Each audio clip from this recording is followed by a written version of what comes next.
Hello friends, I am your course instructor Shubhra Sinha and this is lecture 4 of module 10 of the stress management course. Till now we have learned about several defense mechanisms and this lecture will cover a few more. So here we are going to discuss about the defense mechanisms of displacement, humor, intellectualization and isolation of affect. Let us begin with displacement. Displacement word simply refers to an action of relocating something to a new place. How is it employed in defense mechanism? It is an action of redirecting one's emotions to a more benign or neutral target instead of expressing it towards the actual reason causing those emotions. Want little more explanation? Right.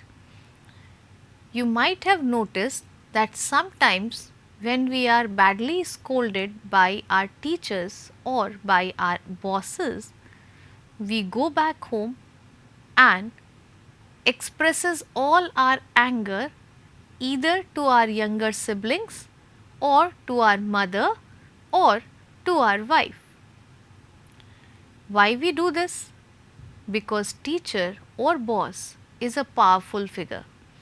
If I try to express my feelings of retaliation, of anger, of hostility towards an authority figure, it may be harmful for me. So, understanding the situation, I keep my emotions with me. I kept waiting till I get a more benign target to release those emotions. As soon as I reach a safer setting, that is my home, and I got a soft target who is either not going to answer back or maybe there could be a normal fight, but the result of that would not be damaging for me in proportion to what it could be if I expressed my emotion in the office or in the school. I am going to release all my pent up emotions towards that soft target. May I be given even a slightest or mildest precipitator to do the same. This is the basic idea behind displacement. It gives you a safer way to discharge your emotion, but of course, this is very damaging for the people around you because they have to face all those negativity, all those anger, hostility without being the reason of it. So, use of displacement frequently can put the person in trouble. So, this is what I was talking about. This misdirected emotions actually prevents the solution of the problem. Instead of communicating it in a mature way to the boss or teacher that you don't like the way they behave, the way they interact with you, and it is causing a lot of mental stress to you, you started indulging in discharging behavior, discharging your emotions to someone else who was not at all responsible for all this. So, you are feeling bad about something and you discharged all your negative emotions to a soft target, Although it can reduce anxiety for the time being, it results in a lot more harmful consequences for the person. Then comes the humor. This is an interesting practice and it operates on the principle that if one can substitute a negative emotion with a more positive one. Next is humor. This is an interesting defense mechanism which is based upon the principle of substitution. Substituting the negative emotion by a more positive one, by a more lighter emotion which is pleasant to us. So, what happens?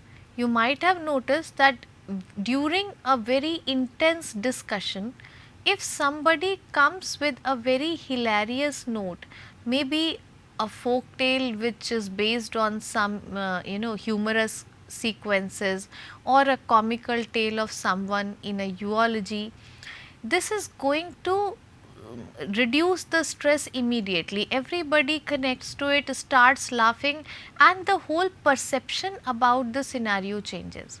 So, humor is considered to be a very powerful tool in reducing stress, but this powerful tool has to be managed very carefully. If we start using humor in a way which appears to be humiliating to someone else, this may increase the stress many folds instead of reducing it. So, no matter, it is a very effective way to cope with the stress, anxiety and uncomfortable emotions by redirecting attention and sometimes by restructuring the perception of the reality. It may be very damaging if it is presented in a way which seems offensive to other people. So, one must be very careful in using this particular defense mechanism. Then comes intellectualization. Intellectualization simply means looking at the situation in a more logical way instead of in an emotional way. If I have to face an examination or an interview to get my promotion, instead of being panic or anxious about it, that oh my god, how the interview panel is going to judge me, how they are going to evaluate me, what if my performance is not up to mark, how damaging it would be for my self image, my students, my colleagues, what do they think about myself. I can focus more upon the logical aspect of it, that to be promoted I need to acquire skills and knowledge up to a basic level. An interview is just a way to assess how much I have achieved. If I do not get through the interview successfully, it indicates that I need more practice, more time to acquire the desired set of skills or the desired knowledge base, and everybody work on one's own pace. So, there is no harm if other person have successfully acquired or accomplished the required value set or the knowledge set and I fail to do so. It is okay, I can work more. This is what happens when students commit suicide after failing in an examination. They look at the situation emotionally, overwhelmed with emotions which are directly connected to their self-esteem, to their self-worth.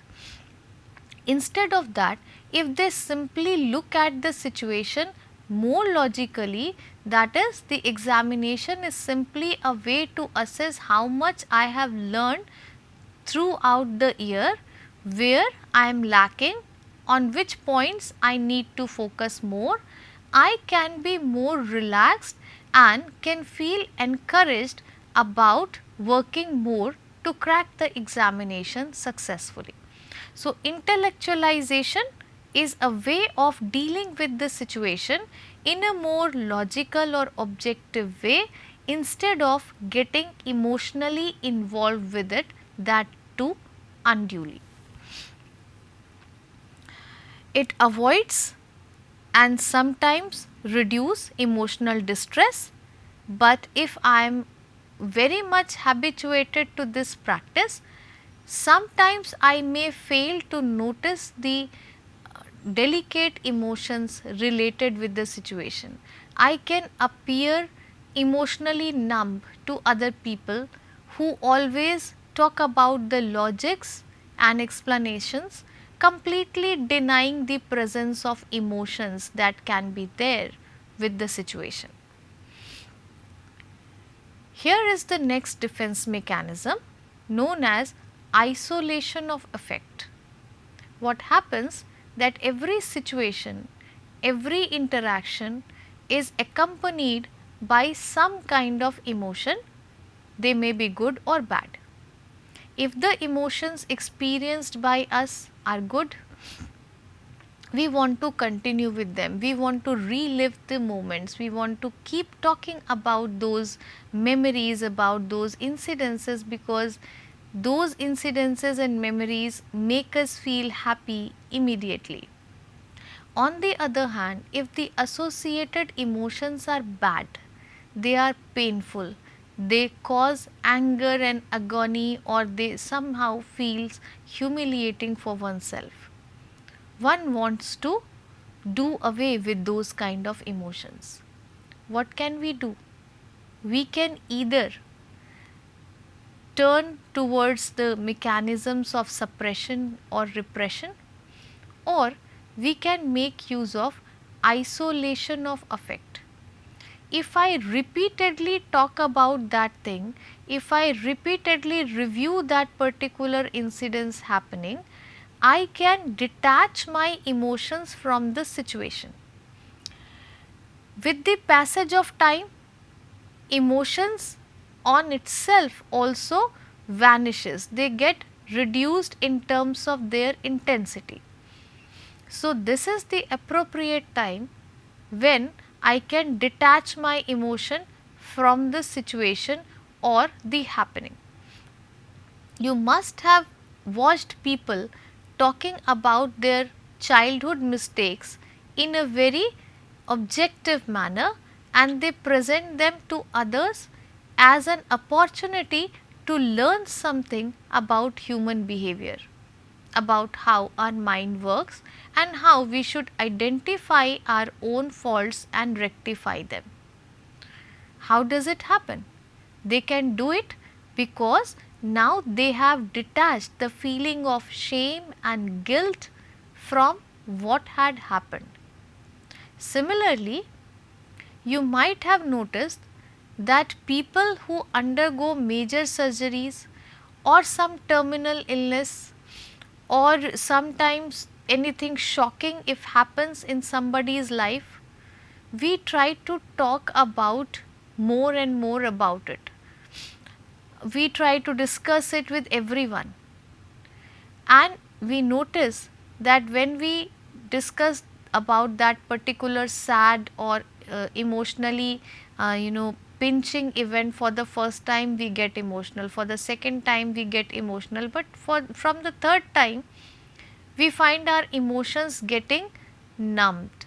And when we do the same thing again and again, we can present the whole scenario in a very emotionally blunt manner, as if we are not at all emotional about it. We simply narrate the whole incidents in a very objective manner. This is the process of isolation of affect. Affect here refers to emotions. Isolation of emotions means we are going to detach emotion, disconnect emotions with the situations we have faced. This process can also be adopted to overcome the anxiety and fear related with trauma and to maintain better emotional control, but sometimes it can also lead to emotional numbness, or at least we can appear to other people as being emotionally detached or indifferent towards very significant events of our life. So, this was all about the 4 defense mechanisms we had scheduled for this lecture. Let us review what we have learned so far. We have talked about displacement, that is shifting of our emotion from the actual causes of it to a more benign target which may not harm us equally, and this provides a safe setting to us in order to release our emotions. Humor is also effective as a way of dealing with stresses. It operates on the principle of substitution. So, we are trying to substitute a more pleasant emotion with an unpleasant emotion, but at the same time we must be careful that humor should not appear as humiliation of someone else. Then intellectualization is a process when we try to look at the situation in a very objective manner. And finally, isolation of effect is a method where we try to detach our emotions from a highly emotionally arousing situation, for example, a traumatic event or a major life challenge in for someone. This is the list of recommended readings that you can go through. A few more. The list of books and articles continue. Thank you very much for your patient listening.